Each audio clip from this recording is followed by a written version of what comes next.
આજકાલ આપણે ઘણી બધી જગ્યાએ ન્યૂઝમાં, સમાચાર પત્રોમાં, ટીવી ચેનલમાં જોઈ રહ્યા છીએ કે દર્દીની હેલ્થ કેર સંબંધિત સિસ્ટમ, હોસ્પિટલ્સ, ડોક્ટર્સ એમની સાથેના વ્યવહારમાં, એમની સાથેના લેવડ દેવડમાં અવિશ્વાસનું વાતાવરણ ઘણું બધું વધતું જાય છે.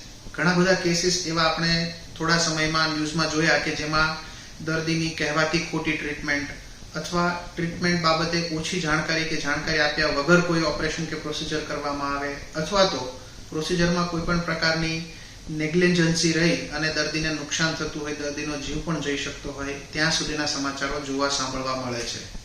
આ બધા સમાચારને લીધે સમાજમાં એક પ્રકારનું અવિશ્વાસનું વાતાવરણ ઊભું થાય છે અને દરેક દર્દીને કે દરેક વ્યક્તિને હેલ્થ કેર સિસ્ટમ પ્રત્યેનો તેમનો વિશ્વાસ ઓછો થાય એ પ્રકારનો માહોલ ઊભો થઈ રહ્યો છે. તો આ પરિસ્થિતિ વિશે આપણે આજે થોડું જાણીએ. આવું કેમ બને છે? જો આપણે જોવા જઈએ તો કોઈ પણ ફિલ્ડમાં, જેમ કે હેલ્થ કેર સિસ્ટમ, એમાં છેવટે તો દરેક જગ્યાએ એક માણસ જ એનો સંચાલક હોય છે. હોસ્પિટલના સંચાલક, હોસ્પિટલમાં ટ્રીટમેન્ટ આપનાર doctor, nurse, ward boy, technician, આ દરેક વ્યક્તિ છેવટે તો એક માણસ તરીકે જ કામ કરે છે. જેમ દરેક જગ્યાએ માણસો અલગ અલગ પ્રકારના હોય એ રીતે હેલ્થ કેરમાં પણ અલગ અલગ પ્રકારના માણસો હોઈ શકે છે. આમાંના જે લોકો પોતાની ફરજ ઈમાનદારીપૂર્વક ન નિભાવે અથવા તો લાલચ કે ગ્રીડમાં આવીને કંઈ પણ ન કરવાનું કે ખોટું કામ કરે, ત્યારે એનાથી મળતું ખરાબ પરિણામ એ દરેક લોકોએ ભોગવવું પડે છે. દર્દીઓએ પોતાના ફાઇનાન્સીસ સાથે, પોતાની હેલ્થ સાથે, સ્વાસ્થ્ય સાથે કે ક્યારેક જીવ સાથે પણ એનું નુકસાન ભોગવવાનું આવે છે. તેમજ હેલ્થ કેર સિસ્ટમને પોતાની પ્રેસ્ટીજ કે વિશ્વસનીયતા પણ ગુમાવવાની આવે છે. તો આ વાતાવરણમાં એક સમાજ તરીકે આપણે શું કરી શકીએ?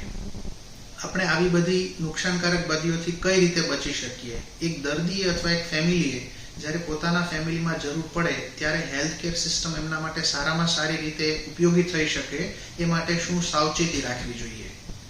તો આજના ઝડપી સમયમાં કોઈ પણ વ્યક્તિને પોતાના કામ ધંધામાં એટલો બધો સમય કાઢવાનો થાય કે બાકીની વસ્તુઓ માટે જોવા, જાણવા, સમજવાનો ખૂબ સમય રહેતો નથી. ખાસ કરીને હેલ્થ બાબતે લોકો ખૂબ જ બેદરકારી સેવતા હોય છે, જેથી તેમને ખ્યાલ પણ નથી હોતો કે જે તે બીમારી માટે કયા ડોક્ટરની જરૂર પડે, કઈ સ્પેશિયાલિટીની જરૂરિયાત છે એ પણ નથી ખબર હોતી.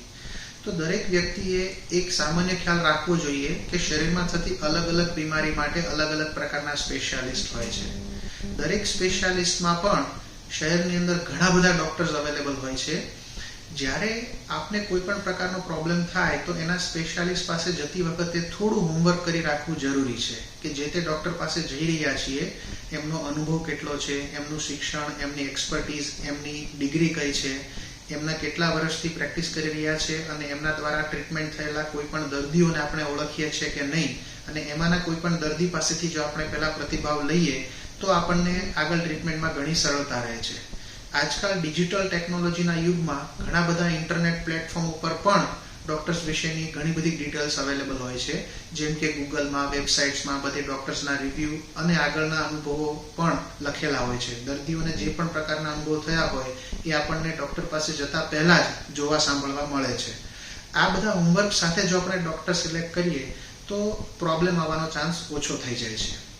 ત્યારબાદ ટ્રીટમેન્ટ વખતે મેડિકલ સાયન્સ એ કોઈ 100% શ્યોરિટી સાથેનું સાયન્સ નથી. મેડિકલ સાયન્સ એ શક્યતાઓનું વિજ્ઞાન છે, એટલે કે પ્રોબેબિલિટી સાયન્સ છે, જેમાં દરેક બીમારી માટે ટ્રીટમેન્ટના એક કરતાં વધારે ઓપ્શન પણ હોઈ શકે છે.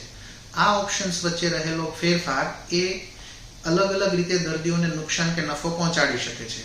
તો એ બાબતે એક ડોક્ટર આપણને જ્યારે ટ્રીટમેન્ટના ઓપ્શન આપે તો દરેક ઓપ્શનમાં રહેલા પ્લસ પોઈન્ટ અને માઇનસ પોઈન્ટને વધારે ડિટેલ સાથે આપણે સમજવા જોઈએ અને પછી ચોઈસ કરવી જોઈએ. આ બધા ઓપ્શન્સને કારણે ઘણી બધી વખત દર્દી વધારે નથી સમજી શકતા અને ડોક્ટર દ્વારા આપવામાં આવેલી એક જ સલાહને અનુસરી આગળ વધે છે. પછી જો એમાં કોઈ પણ નુકસાન કે પ્રોબ્લેમ થાય તો એમને ખબર નથી પડતી કે વાંક કોનો છે, અને અંતે હેલ્થ કેર સિસ્ટમ ડોક્ટરનો વાંક અથવા તો પોતાના નસીબનો વાંક પણ સમજવામાં આવે છે. તો દરેક વ્યક્તિએ કોઈ પણ ટ્રીટમેન્ટ બાબતે ડોક્ટર સાથે ડિટેલમાં ચર્ચા કરી અને અવેલેબલ દરેક ઓપ્શન વિશે એમના પ્લસ અને માઇનસ પોઈન્ટથી માહિતગાર થવું જોઈએ, જેથી એમને ચોઈસ કરવામાં સરળતા રહે. ત્યારબાદ ફાઇનાન્સીસની વાત કરીએ તો આજકાલ ફાઇનાન્સ માટે ઘણા બધા ઓપ્શન્સ હોય છે. વ્યક્તિ પોતાના ખિસ્સામાંથી જ ખર્ચો કરે એવું દર વખતે નથી થતું. ઘણા બધા લોકો પાસે મેડિક્લેમની સુવિધા હોય છે, તેમજ સરકારની આયુષ્યમાન અને અન્ય યોજનાઓમાં પણ ટ્રીટમેન્ટ ફ્રી થઈ શકે છે. તો જ્યારે મેડિક્લેમની સુવિધા હોય તો મેડિક્લેમ બાબતે દર્દીએ પહેલેથી એ ધ્યાન રાખવું જોઈએ કે એમનો મેડિક્લેમ કેટલી બીમારીઓને અને એમના કેટલા અમાઉન્ટને કવર કરે છે. ઘણી બધી વખત મેડિક્લેમ એવા પ્રકારનો લેવાયો હોય કે જેમાં ક્લેમનું અમાઉન્ટ તો મોટું હોય, પરંતુ એમાં શરતો એવી હોય કે જે તે સમયે ઉપયોગ કરતી વખતે હોસ્પિટલનું બનતું દરેક બિલ મેડિક્લેમ કંપની ચૂકવતી નથી અને અમુક ટકા રકમ દર્દીએ પોતે જાતે ચૂકવવી પડે છે. જો આ ટાઈપનો પાર્શિયલ પેમેન્ટ વાળો જો મેડિક્લેમ હોય તો પણ દર્દીને બિલ વખતે ઘણી બધી અગવડતા અને ઘણો બધો પ્રોબ્લેમ થઈ શકે છે. તો જો આપ મેડિક્લેમ ધરાવતા હો તો આપના મેડિક્લેમની ડિટેલ પણ એજન્ટ કે કંપની પાસેથી વહેલી તકે જાણી લેવી અને કોઈ કો પેમેન્ટ છે કે નહીં એ પણ જોઈ લેવું. જો સરકારની કોઈ પણ યોજના અંતર્ગત ટ્રીટમેન્ટ કરાવવાની થાય તો સરકારે દરેક યોજનામાં થતી ટ્રીટમેન્ટ માટે દરેક ટ્રીટમેન્ટ માટેની સ્પષ્ટ ગાઈડલાઈન મૂકેલી છે કે જેમાં ગાઈડલાઈનમાં લખવામાં આવેલી દરેક ટ્રીટમેન્ટ સરકારની યોજના પેનલ હોસ્પિટલમાં ફ્રીમાં થઈ શકે છે, પરંતુ એમાં ન દર્શાવેલી હોય એવી ટ્રીટમેન્ટ માટે દર્દીએ જાતે પૈસા ખર્ચવા પડે છે. તો આ પોઈન્ટ ઉપર પણ ઘણી બધી વખત દર્દીઓ પરેશાન થતા હોય છે.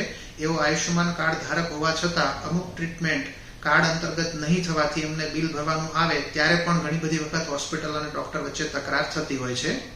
તો દર્દીઓએ પહેલેથી જે જાણી લેવું જોઈએ કે એમને કયા પ્રકારના ટ્રીટમેન્ટની જરૂર છે, એ આયુષ્યમાન કાર્ડ અંતર્ગત અવેલેબલ છે કે નથી, એ પ્રમાણે આગળ વધવું જોઈએ. ત્યારબાદ ખોટી ટ્રીટમેન્ટ અથવા તો ટ્રીટમેન્ટ નીચી કક્ષાની કરવામાં આવે અથવા તો દર્દીને નુકસાન થાય એ રીતે બિનજરૂરી ટ્રીટમેન્ટ કરવામાં આવે, આ પ્રશ્ન બાબતે ચર્ચા કરીએ. તો જેમ આપણે આગળ વાત કરી એમ હેલ્થ કેર સિસ્ટમના સંચાલકો અંતે તો દરેક સ્ટેજ પર મનુષ્ય માણસો છે. જેમ આપણે દરેક જગ્યાએ એક સરખા માણસોની અપેક્ષા ન રાખીએ એવી રીતે પણ પોસિબલ છે કે હેલ્થ કેરમાં અમુક જગ્યાએ એવા લોકોનો આપણને સામનો થાય કે જ્યાં બિનજરૂરી અથવા તો નીચી કક્ષાની અથવા તો ખોટી ટ્રીટમેન્ટ પણ થઈ શકે. પરંતુ એનાથી બચવું એ માટે આપણે જે સાવચેતી રાખવી જોઈએ, સાવચેતીના દરેક પગલા દરેક વ્યક્તિએ યાદ રાખવા જોઈએ. ડોક્ટરનું સિલેક્શન કરતી વખતે, હોસ્પિટલનું સિલેક્શન કરતી વખતે ડોક્ટર અને હોસ્પિટલના જૂના દર્દીઓનો અમુક રેકોર્ડ, અમુક અનુભવ સાંભળી જાણીને આપણે ડોક્ટર પાસે જવું જોઈએ. તેમજ ટ્રીટમેન્ટ ચાલુ હોય એ દરમિયાન દરેક સ્ટેજ ઉપર ડોક્ટર સાથે ડિટેલ ચર્ચા કરી આપણે દર્દીની કરંટ કન્ડિશન સાથે પૂરેપૂરી રીતે માહિતગાર હોવું એ ખૂબ જરૂરી છે, જેથી આપણને જે તે સમયે અચાનકથી કોઈ મોટો આંચકો ન લાગે. આ ઉપરાંત આજકાલ જે ન્યૂઝમાં જોવા મળી રહ્યું છે કે અમુક હોસ્પિટલોના અમુક કિસ્સાઓને હોસ્પિટલ અથવા તો હેલ્થ કેરના કાંડ તરીકે જે રીતે બતાવવામાં આવે છે, તો એમાં પણ આપણે આંખ બંધ કરીને આંધળો વિશ્વાસ ન મૂકવો જોઈએ, કારણ કે જેટલી બતાવવામાં આવે એ વસ્તુઓ 100% એવી જ નથી હોતી. ઘણું બધું ડિટેલ્સ અલગ પણ હોય છે. અવશ્ય કોઈ જગ્યાએ ખોટું ખરાબ થયું હોય તો જ એ વસ્તુ ન્યૂઝમાં આવે અને કોઈ વ્યક્તિઓ એરેસ્ટ થતા હોય છે, પરંતુ એમાં કેટલા લોકોનો કેટલો દોષ છે એ પણ આપણે જાણવું જરૂરી છે. હોસ્પિટલ અને ડોક્ટર કેટલા દોષી છે, એમને એકબીજા સાથે જોડાવનાર એજન્ટ્સ અથવા તો સિસ્ટમ કેટલી દોષી છે, તેમજ જે યોજના અંતર્ગત ટ્રીટમેન્ટ થઈ રહી છે એમાં કેટલા ફોલ્ટ છે કે જેમાંથી કોઈ વ્યક્તિ લાભ લઈ જાય છે. તો આ દરેક વાતને જો એક સાથે કરેક્ટ કરવામાં આવે તો ભવિષ્યમાં આવી ઘટનાઓ થતી અટકશે અને લોકોના સ્વાસ્થ્ય સાથે ચેડા નહીં થાય. Thank you.